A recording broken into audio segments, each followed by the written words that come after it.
Hello, welcome to the Locked On Steelers podcast. I'm your host, Chris Carter. We've got Mike DeFabo from The Athletic on. We're here in Indianapolis as the combine continues. Cornerbacks talked on Thursday. We'll talk about what we see there and more hints to the Steelers going at D-tackle, as well as free agent looks there for what they could do at corner. We'll also give you a look at Jahdae Barron and why he impressed people, and then also give you an outlook for the wide receiver group, all here on the Locked On Steelers podcast. Let's get into it.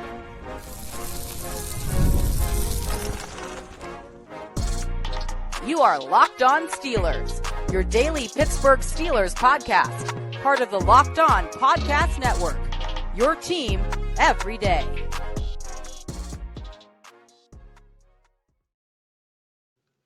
Hello and welcome to the Locked On Steelers podcast. I'm your host, Chris Carter, bringing you your daily dose of all things in the Pittsburgh Steelers. As always, you can find the show in your favorite podcasting apps and on YouTube. Like this video if you enjoy it. Subscribe to this YouTube channel to get all of your daily Monday through Friday episodes, as well as our bonus content. We thank you for making us your first listen every day because we're your team every day. And today's episode is brought to you by FanDuel Sportsbook, the #1 sportsbook in America. Right now, FanDuel customers can get $150 in bonus bets if you hit on your first bet of $5 or more. More on them later. As I said before, we're joined by the man himself, Mike DeFabo of The Athletic. He's their Steelers reporter. Mike, it's been a busy week at the combine. Things continue to cornerbacks, but an observation that I just made in talking to corners, I try to get a sense of some of these really important classes.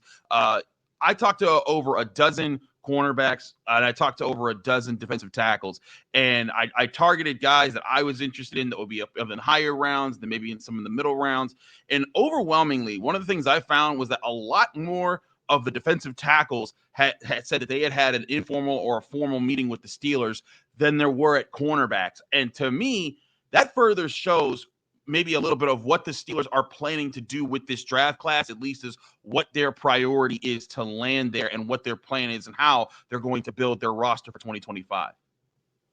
Right. I mean, you just look at the difference within those two positions. Defensive tackle is one of the deepest and most talented positions throughout this draft. And so there's some really outstanding guys atop the draft. And I think that we can agree there's probably like 3 or 4 guys who would be reasonable candidates if the Steelers want to go with the defensive tackle in the first round. But there's two sides. The other way that they could approach this is say, because this class is so deep, we're going to tap into it in the second round and feel like we're still going to get a starter. So I think that there's a very good chance that they probably go that direction first or second round. I think everybody also knows that wide receiver is a position of need. And I absolutely think that the Steelers are going to consider wide receiver first or second round as well. And so that pushes the position that even though you need and would like to upgrade at corner, that probably pushes it more towards maybe middle type of rounds. So that's where these big name guys at the combine probably aren't going to be the ones that the Steelers are taking their biggest swings at on draft night. And that's the thing I keep looking at there is that this is now making kind of making it clearer who they are going to be. Now we'll get to wide receivers in a bit. They talk to us on Friday today, so we'll get a sense of maybe who the Steelers have been looking at there a little bit closer after that. But right now, again, it shows that they're kind of looking at corner, and something that you've been working on, Mike, and you guys have talked about The Athletic is that this is an interesting free agent cornerback class, and maybe that's where the Steelers could get their relief for that position in the offseason. Right. Yeah. We were talking about that offline before we started recording, and I think it makes a ton of sense. So for a couple of reasons, like, first of all, let's look at the Steelers' history of drafting and developing corners. And I'm going to say the names, and you're not going to want to hear them when it comes to guys like Artie Burns and so forth. And I don't want to give the Steelers, too much flack here on this, because you look at like just last season, Emmanuel Forbes was drafted ahead of Joey Porter Jr. in the middle of the first round, and already Washington had moved on from him. This is a very difficult position to play, and it's very difficult to get right and develop a guy. So I think it makes a lot more sense to spend your money in free agency at that position. And right now, there are a lot of great candidates. Servarius Ward is probably atop the list in terms of our rankings. DJ Reed is another guy from the Jets, very high on the board. Carlton Davis. But really, you've got Byron Murphy Jr., Rasul Douglas, Sante Samuel. Mike Hilton could be interesting. Obviously, his connections to the Steelers, and he knows their scheme. They know him.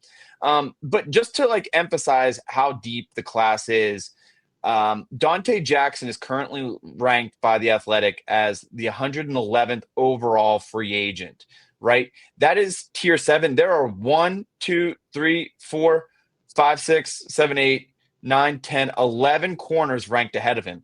Wow. I think Jahdae Jackson played at least at a pretty solid level for the Steelers last year.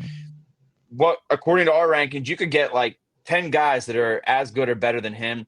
And so I think that makes a lot of sense. The other thing to consider, Chris, is what kind of corner complements Joey Porter Jr. best? Agreed. Because Jahdae Jackson is a cover 3 corner. And because of that, they played a lot more zone this year than they did in Joey's first season. If I'm the Steelers, I go out and I say, who would be a good man corner to pair with Joey so we can get him back to doing what is his strength and cash in the most on a guy that you've already invested heavily in by drafting him 32nd overall? I'm right with you on that. I think that that's something that the Steelers want to do. They want to be a more man-leaning team when it comes to coverage, and they tried a lot. But the fact is when you call man coverage, you need to have the dogs at cornerback who can press, bump, and run with guys, and you also need the pressure to get home. And so that's what the Steelers, I think, have been dealing with. Joey Porter Jr., he's working his way to getting there, and I think that's something that Gerald Alexander is going to need to refine with Joey Porter's game. But you also need to pair him with somebody like that. I know there's some people out there saying, well, what about Corey Trice? What about Beanie Bishop? Well, of the few things that Omar Khan tipped his hand about, he admitted that like Corey Trice's durability is a question, and so it might be a possibility that he develops into a starter in the next couple of years with the Steelers, but they can't afford to bank on that. That's not something that they should just rest their laurels on. They should be aggressive in this position. I agree with you. And here's another thought here, Mike. You mentioned a guy like Mike Hilton. What if you double dip at cornerback in free agency and then still go get one in like the middle rounds of the draft in this class if you focus on DT and wide receiver early?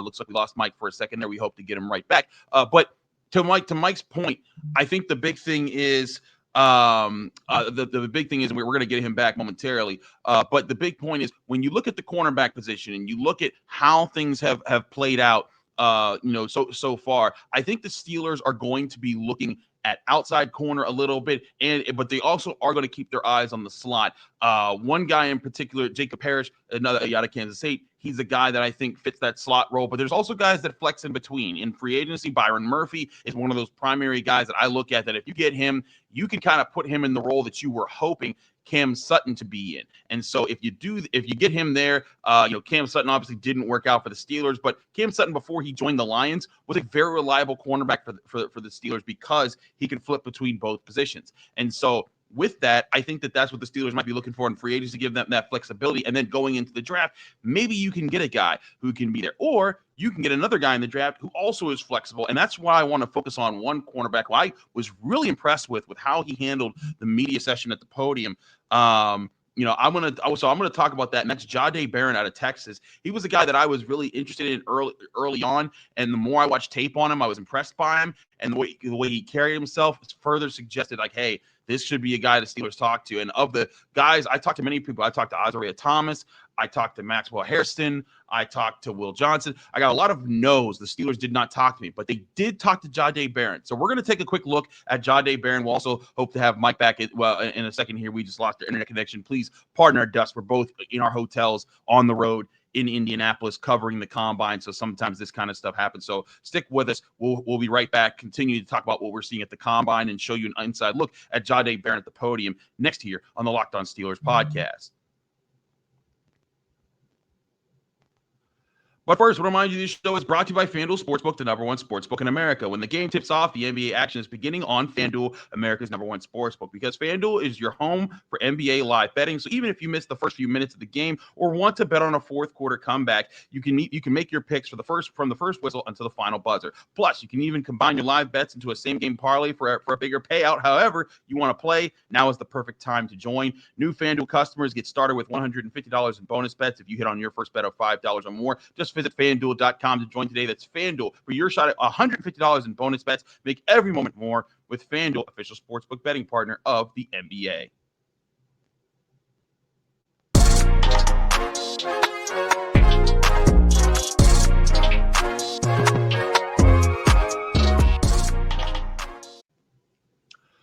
We're back here in the Locked On Steelers podcast. I'm your host, Chris Carter, here with Mike DeFabo of The Athletic. We lost Mike for a second there. We got him back. As I said, pardon our dust while we're on the road. Sometimes these things happen when we're working with hotel Wi-Fi's and things like that. But Mike, you had a point to make about Corey Trice and what Omar said about him, a couple days ago. Right, because I think a lot of people right now are probably going to your comments and saying, well, what about Corey Trice? Are you guys forgetting about Corey Trice? No, we did not forget about Corey Trice. We actually asked Omar about him, and it was interesting, I thought, that he said he has had durability concerns. Obviously, he tore his one ACL in college, then he tore the ACL in the other knee during his rookie season, lost his rookie season, came back and sustained the hamstring injury. So what Omar said is he's had durability concerns, and until he doesn't, we have to basically plan otherwise. And so maybe he becomes part of this conversation as he continues to develop. I know a lot of people were high on him because he was drafted in the 7th round, but really a lot of people had as high as the 3rd round grade on him. So maybe he does turn into something more than just a 7th round pick. But I think that the Steelers need to prepare as if they're not going to be able to count on Corey Trice, and they are preparing as if he can't just step in and be the automatic starter. Absolutely, and that's why the Steelers, they need to prepare. They prepare for any situation here. One thing I noted towards the end of that segment there, Mike, after we lost you for a sec, was I think there's some flexibility as far as how the Steelers go after cornerback, because in free agency, that's how you set the stage for where you go. One guy I've really liked in free agency is Byron Murphy because of his ability to play both in the slot and outside. And if you were able to get guys who can mix and match in those spots, it would allow you to be more flexible with hey, if a cornerback that's more of a slot guy like Jacob Parrish is your best available guy at the stage that you're ready to pick a cornerback, then you can pick that guy and say, hey, Byron, you're playing outside. Or let's say, Jacob Parrish isn't available, and you need to go with another outside corner, and so you pick another guy out there, and you say, hey, this guy lines up much better on the outside, so we'll go with him, and then you say, hey, Byron, you're moving to the slot because we want the rookie to work there. That's the kind of flexibility that could offer. But one guy who I thought was really impressive, and of all the guys that I talked to, like Azareye'h Thomas and all these other guys, a lot of them said they hadn't talked to the Steelers yet. Jahdae Barron did say he had talked to the Steelers, and he's a guy that can flip between positions. And I want to show y'all how impressive he was on the podium. I got to ask him several questions, and I was just genuinely impressed with how he broke things down, explained his way of thinking, and how he's worked to better his craft. And this, to me, speaks a lot to a guy that the Steelers should be interested in if they wanted to go get a cornerback. Here was Jahdae Barron at the podium on Thursday at the NFL Combine. Jahdae, what's something that you specifically worked on that you felt like there was a point in time where you showed up on film or in a game and you were like, man, I dedicated so much time to that, and that now is part of my game? I do a lot of great things. I would say a weakness that I had, and I'll just go to my strengths after. A weakness that I had was blind spots, just allowing people in my blind spots and not understanding I have to get better width first. I have to get better width and better depth to allow people not to get in my blind spots. And Coach Joseph, he helped me with that later on in the season. And another thing he also added, if any in doubt somebody did get in my blind spot, just speed turn it and just use my speed and get back in position. So that was something I took on. And then for a positive standpoint, that it really proved my game every single week in and week out. Something that Coach Joseph taught me again as well was red light, yellow light, and green light. Red light was a tempo thing. It was when a quarterback was getting this drop, and if he didn't move, if he stood right there where he caught the ball in shotgun, that was a red light. That was an indicator for run RPO. That was nice. Yellow light was 4 to 5 yards, 4 to 5 yard drop. Typically, you'll kind of get a deeper glance, 8-yard hitches and things like that. And that was yellow. And green light was quarterback dropping 6 to 7. That's when you get your shots. You'll get 15 yards and above. You get big posts, big comebacks and things like that, digs and things like that. So just me being able to see that, reading 2 through the queue was amazing for me. It allowed me to play fast and learn the route concepts. Just understanding that if you understand the route concepts from red to yellow and green light, I could have went out there, honestly, without getting a defensive call and still play football. Was there a game where you remember, like, man, it really clicked for you, or like it showed up that you were able to point to and you're like, man, I'm making that progress I want to see? Yeah, once I really dialed in on that, just understanding the quarterback's drop. Mm-hmm. You know, every quarterback, they have to have the same drop. A quarterback's not going to throw a big post with just standing there as soon as he catches in the shotgun. Right. It doesn't work like that. He has to get a drop. He has to get back, obviously, to be able to get ready to release that ball to the post. So just understanding that, and then understanding a lot of things with the O-line.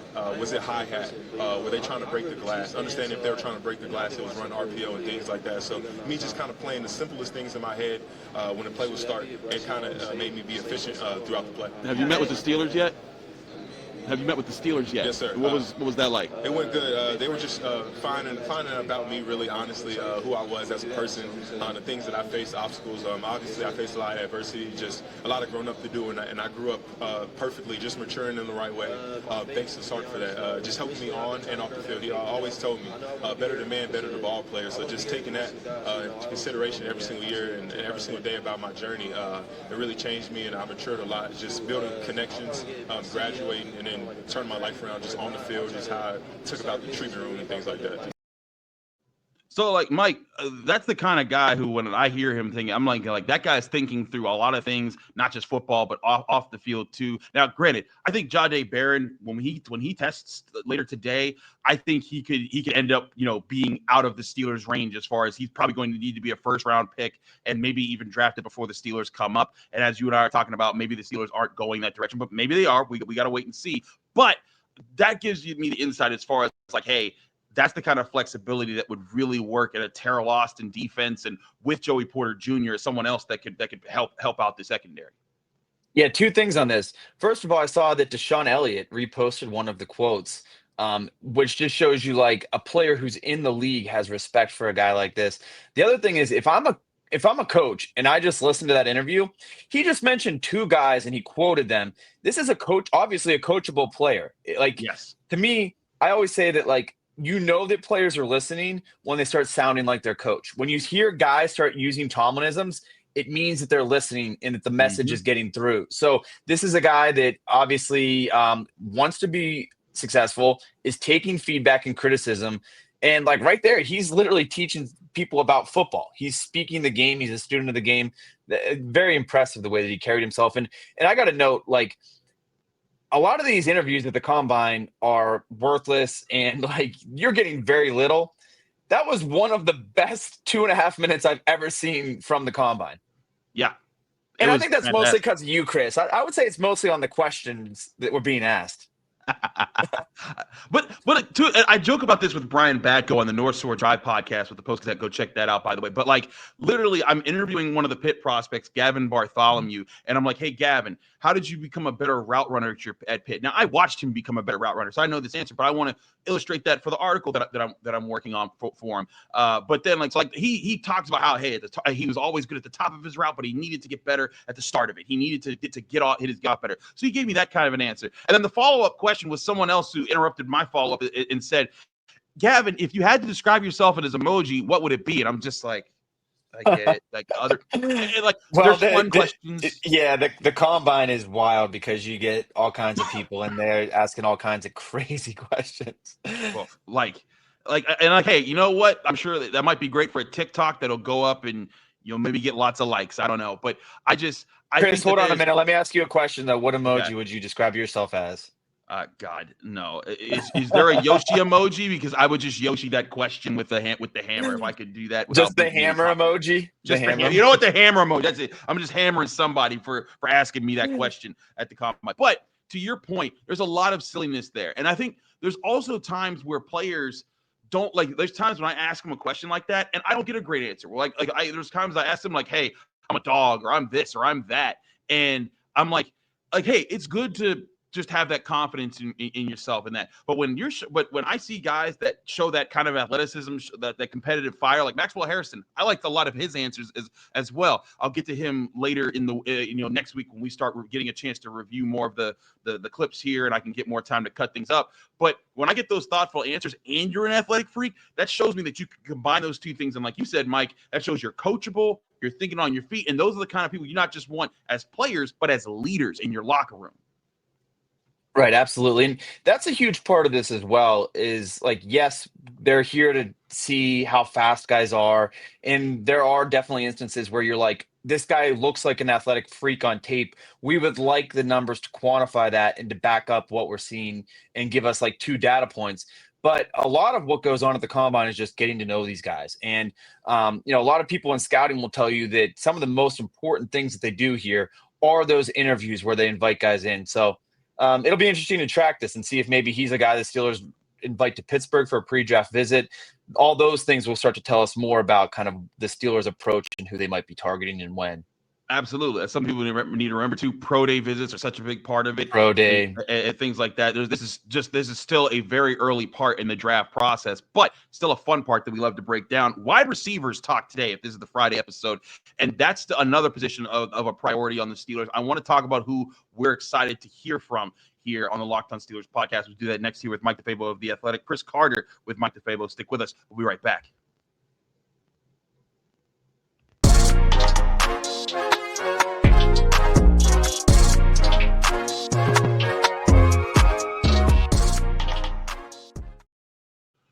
We're back here on the Locked On Steelers podcast. Chris Carter here with Mike DeFabo of The Athletic.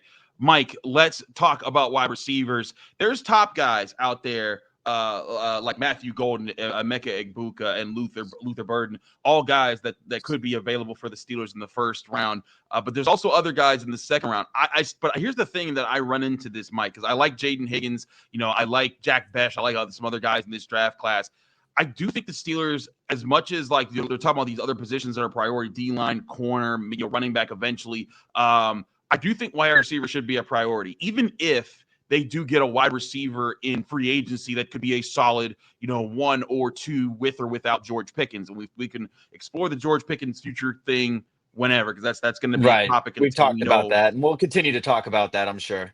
Right, but this is a draft class that I think there's some good depth if you wait to the middle rounds, but I think the Steelers have done enough of that, getting Calvin Austin in the 4th, Roman Wilson in the 3rd. We still have never even seen Roman Wilson really play in the NFL, but I think this is a year where it's like, all right, guys, we've addressed these other things. O-line, you need to see if those picks take. This is a year where at some point before day 3 in the NFL draft, the Steelers get a wide receiver and a playmaker.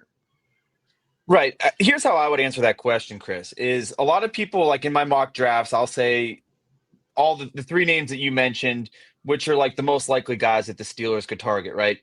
And people will say, oh, well, why don't they just get a wide receiver in the middle rounds? You can get a wide receiver anywhere. And I'm like, well, you just saw the Steelers try that with Roman Wilson, right? Yep.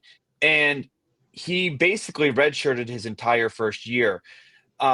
If you are planning for the possibility that at some point you're going to have a number 1 wide receiver that replaces George Pickens, you might need to swing big and you might need to invest that first round pick on the guy. So, it depends if they're sold on these receivers and if they really fall in love with any of them. But I think it would make a lot of sense. And, I love the idea of Emeka Egbuka. I really do. I've heard him compared to Amon-Ra St. Brown. And if you could sign up for that, if people are listening to this podcast and saying, oh, they could get that, I think that's worth the first round pick.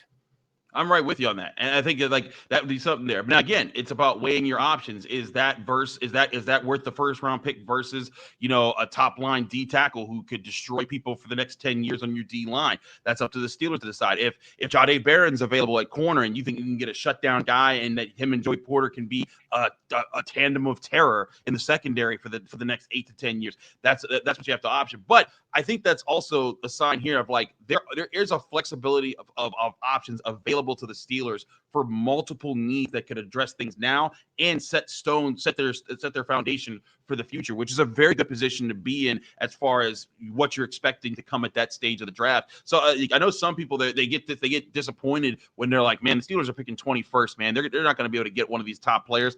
I think they are. I think they're not going to get a top 10 guy unless they trade up and get a top 10 guy. But I think there's plenty of guys that can fall to them at 21. And at this stage, if there's a run at corner and at D tackle, you're probably going to get one of these wide receivers. If there's a run at wide receiver and corner, you're probably going to get one of these higher up D tackles. But they're in a really good position where I think that it would be tough to see all of the positions that they're prioritizing right now, see those high graded first round guys fly off the board ahead of them, and then them saying wow, none of the guys that we projected to be worth that pick to be there at this point.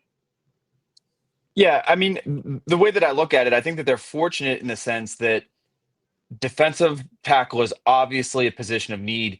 That may be one of the deepest position groups of the draft. Running back, even though there's reports that they're talking with Najee Harris's camp, I think that they are very much interested in drafting a running back.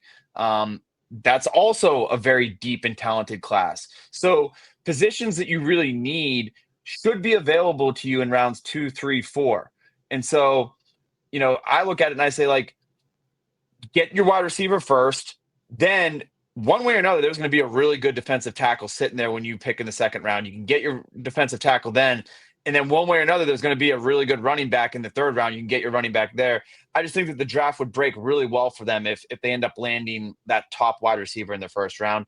But, you never know. And at the end of the day, what they do still strongly believe in best available. And when you're having these discussions and you're doing these mock drafts and you say, well, they should get this guy or this guy, it's always, well, what are the other available options? And so it will take until draft night for us to figure that out. But, I think it's setting up because of the specific positions that are strong in the draft. The Steelers will be able to find value and need.